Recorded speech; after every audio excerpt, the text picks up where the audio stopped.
Hello everyone, this is Dr. Priyanka Kateva, Associate Professor in Mahatma Gandhi Nursing College. Today we will discuss about National Nutrition Policy and Programs. So firstly we see National Nutrition Policy. National Nutrition Policy has been adopted by the Government of India in 1993. The policy in India is under the guidance of the Department of Women and Child Development. The National Nutrition Policy covering all comprehensive action in various areas having impact on nutrition such as agriculture, food production, food supply, education, information, healthcare, social justice, tribal welfare, urban development, rural development, labor, women and child development, and people with special needs and monitoring and surveillance. National Plan of Action on Nutrition was implemented in 1995, was laid down focusing on reducing undernutrition, which entails a multi-sectoral approach for increased action on determinants of malnutrition. Goals of National Nutrition Policy. So, to reduce the incidence of malnutrition, to improving household food security through poverty elimination programs, to promote healthy lifestyle and food habits, to increase use of iodized salt, to focus on total annual production of food grains. So these are the goals of National Nutrition Policy.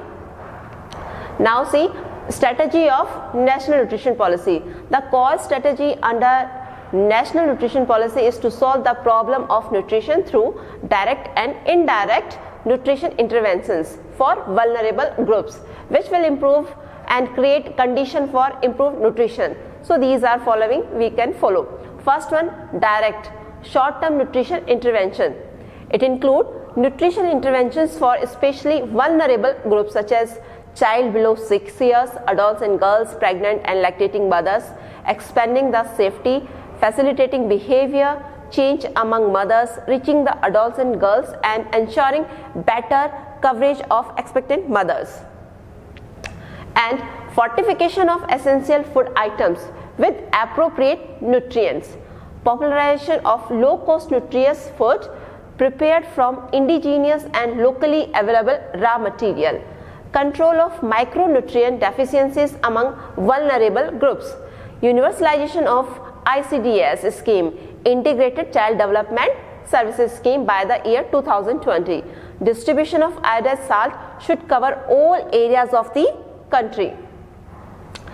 These are the direct methods. Now we will see indirect long-term nutrition interventions. In indirect nutrition, food safety for improved availability of food grains, improvement of dietary patterns through production and demonstration, land reforms measures for reducing vulnerabilities of landless and landed poor, strength health and family welfare program, and imparting basic health and nutrition knowledge. So these are the intervention indirectly. Prevention of food adulteration, improvement in nutrition surveillance and monitoring of nutrition programs, research into various aspects of nutrition, minimum wage administration to ensure its strict enforcement and timely revision, community participation for generating awareness on National Nutrition Policy, participation of women in food production, processing, promoting kitchen gardens, food preservation and preparation of winning, improvement in status of women and equal remuneration for women. So in indirect interventions, main role of the women. So participation of women is compulsory in food production, processing, promoting kitchen gardens, and food preservation and preparation of winnings. Now we will see nutritional programs after National Nutrition Policy. So first nutrition program, this one, Integrated Child Development Services, ICDS. ICDS, it is a government program in India which provides food, preschool education, primary health care, immunization, health checkup, and referral services to children under 6 years of age, pregnant and lactating mothers, and the scheme was launched in 1975. So Integrated Development Services scheme was launched in 1975 for the children and pregnant and lactating mothers. Objectives of ICDS, they are following: to provide nutritional support, health care and preschool education for children under 6 and for pregnant and lactating mothers, to reduce the incidence of mortality, malnutrition and school dropouts, to lay foundation for overall development of child physical, social and psychological, to achieve effective coordination of policy and implementation among various departments to achieve goal of promotion of child development, and to enhance mother capability to meet the nutritional needs of her child. So these are the main objectives of integrated child development scheme. Services and components of ICDS. So first one, immunization for children and pregnant mothers, providing supplementary nutrition for children, regular health checkup, referral services to district and taluka hospitals if need special treatment, preschool education, yeah we say non-formal education, nutrition and health information including breastfeeding, hygiene and complementary feeding by conducting awareness programs, monitoring nutritional status and periodical grading on malnutrition. Challenges: it has widespread coverage. Operational gaps mean that service delivery is not consistent in quality and quantity across the country. Second program, Vitamin A Deficiency Program. Vitamin A is an important micronutrient for maintaining normal growth, regulating cellular proliferation and differentiation, controlling development, and maintaining visual and reproductive functions.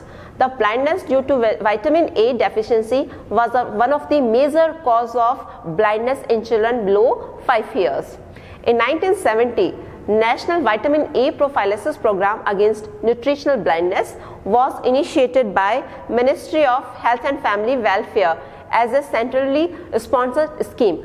Under this scheme, all children between 1 and 3 years were to be administered 2 lakh international unit of vitamin A orally once in 6 months. This scheme especially for the children between 1 infant to 3 years. Finally, in 2006, the age group of eligible children was broadened to include children between 6 months and 5 years after reconsidering recommendations of the WHO, UNICEF and Ministry of Women and Child Development. Objectives of Vitamin A Prophylaxis Program. So, to decrease the prevalence of vitamin A deficiency, to promote consumption of vitamin A rich food, to creating awareness about the importance of preventing vitamin A deficiency, to provide treatment of vitamin A deficient children, to increase local production and consumption of green leafy vegetables and other plant food. Those are rich sources of carotenoids. So these are the basically main objectives of vitamin A prophylaxis program. A strategy of vitamin A prophylaxis programs.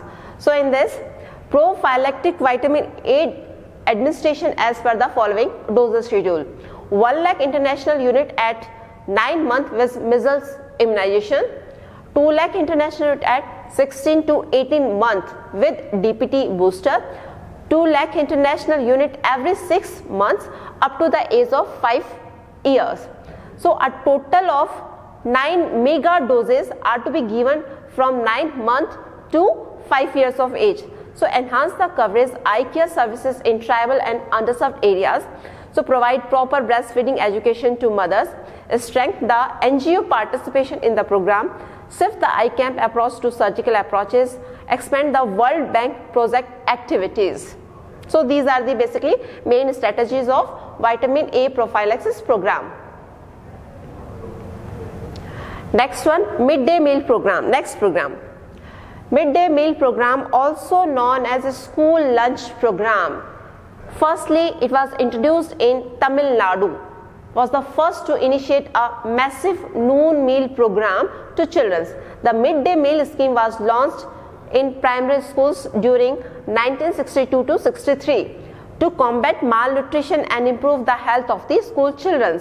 Midday meal improves school attendance, reduces dropouts and a beneficial impact on children's nutrition. The central government supplies the full requirement of food grains for the program free of cost. For its implementation in rural areas, panchayats and nagar palikas are also involved or setting up of necessary infrastructure for preparing cooked food. For this purpose, NGOs, non-governmental organizations, also part of it, women's and groups and parent-teacher councils can be utilized. The total charges for cooking, supervision and kitchen are eligible for assistance under Poverty Alleviation Program. In several states, supplementary feeding was assisted by food supplies from Cooperation for American Relief Everywhere and World Food Program. Thank you.